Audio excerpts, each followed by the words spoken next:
이 얘기를 이제 해보죠. 의사들의 집단 진료 거부 문제 일단 진료 거부 철회하고 이제 속속 복귀하고 있는데 전공의는 어떻게 됐습니까? 다 복귀가 지금 되는 건가요? 어제까지 우리 서울의 이제 빅5 병원이라고 하는 대형 병원 전공의들은 다 대부분 복귀를 했고요. 네. 이제 개별 병원 차원에서 전공의들이 복귀할 것이냐 말 것이냐 이게 이제 남아 있는 상황이었는데 네. 대한전공의협의회에서 이전 그 집행부가 물러나고 새 집행부가 구성이 되지 않았습니까? 네. 오늘 새벽까지 회의를 했다고 하는데 일단 복귀하겠다 이렇게 입장을 정했다고 합니다. 그러니까 그동안에 복귀하지 않았던 전공의들도 뭐 오늘 내일 가까운 시일 내에 다 복귀를 할 가능성이 높아 보입니다. 그나마 다행인 것 같고요. 네.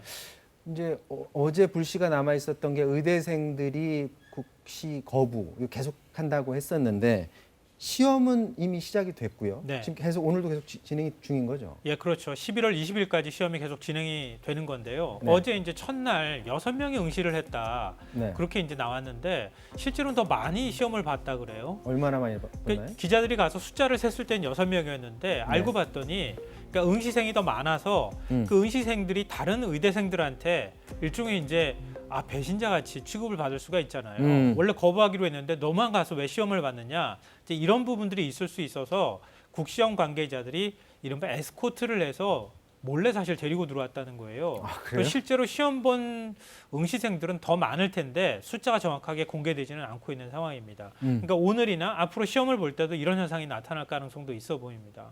자, 정부가 두 차례 국시 접수 기한을 연장을 했는데 이 기간에 시험 보겠다라고 했던 사람은 14%였습니다.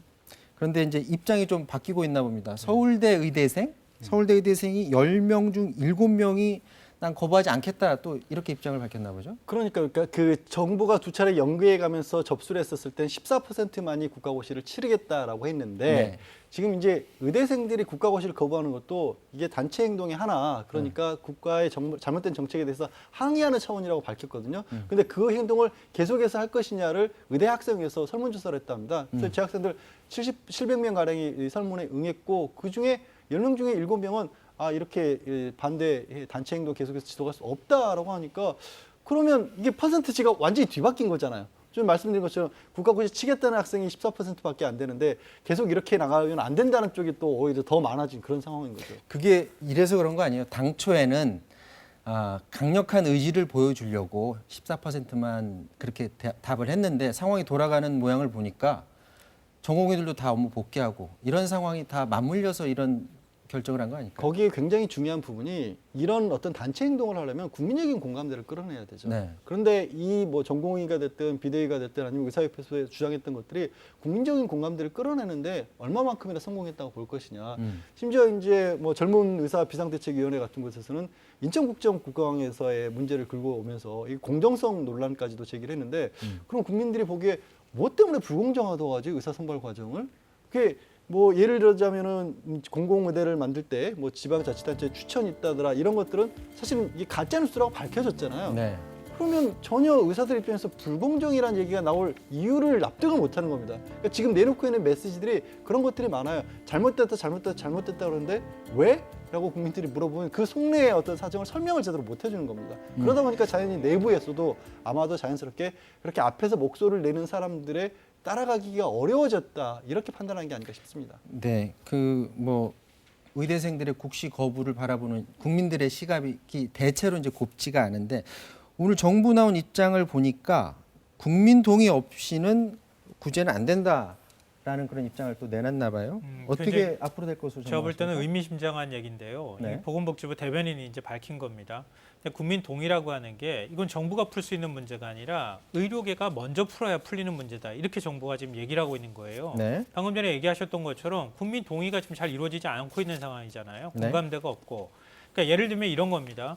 이번에 어찌됐든 간에 정부의 잘못된 정책이라고 가정을 하죠. 그래서 정부의 정책에 저항하기 위해서 의료계가 뭐 이른바 집단 휴진도 하고 진료 거부도 했다고 하죠. 네. 근데 그러면 결국 그 결과로 입은 피해는 국민들이 다 받을 수밖에 없었던 것이거든요. 그러니까 의정 간 합의가 이루어지고 난 다음에 의료계가 의협에서도 그동안에 우리의 의도와 달리 국민들께서 피해 입은 부분에 대해서 사과드립니다. 전혀 사과에서 표명한 적 없어요. 전공의협의회에서도 똑같았습니다. 의대생들도 마찬가지라는 거예요. 그러면 국민 여론이 좋지 않으면 사실 우리가 이런 걸 알리기 위해서 이런 이제 싸움을 했지만 집단 행동을 했지만 결과적으로 국민들께 피해를 드려서 죄송합니다. 다만 지금 이제 공부하고 있는 의대생들만이라도 구제를 해줘야 되지 않겠습니까? 라고 얘기를 할 때 국민들의 마음이 움직일 텐데 지금 그런 것들을 전혀 하지 않았다는 거예요. 그러니까 정부도 우리가 어떻게 의대생들을 구제해 주려고 하더라도 국민적 저항에 부딪힐 수 있으니 의료계가 먼저 풀어라. 이렇게 지금 공을 던졌다고 볼 수 있는 거라고 저는 생각합니다. 그러니까 의료계가 그런 국민적 공감대를 넓혀갈 수 있는 노력들을 먼저 하고 그러고 난 다음에 의대 교수들이라든가 원로들이라든가 먼저 나서서 정부하고 뭔가 대화를 하고 이러면서 현재 11월 20일까지 진행 중인 실기 시험을 조금 더 연장한다든가 아니면 내년 1월에 있을 필기 시험 일정을 조금 늦춘다거나 이런 방식으로 그러니까 구제해 주는 방법까지도 한번 생각해 볼 수 있지 않을까 생각합니다. 일부 강성 노조의 생각인지 아니면 전체 의대생들의 생각인지 는 모르겠지만 어쨌거나 전체 의대생들이 어떤 생각을 가지고 있는지 이 부분이 제일 중요한 포인트인 것 같고요.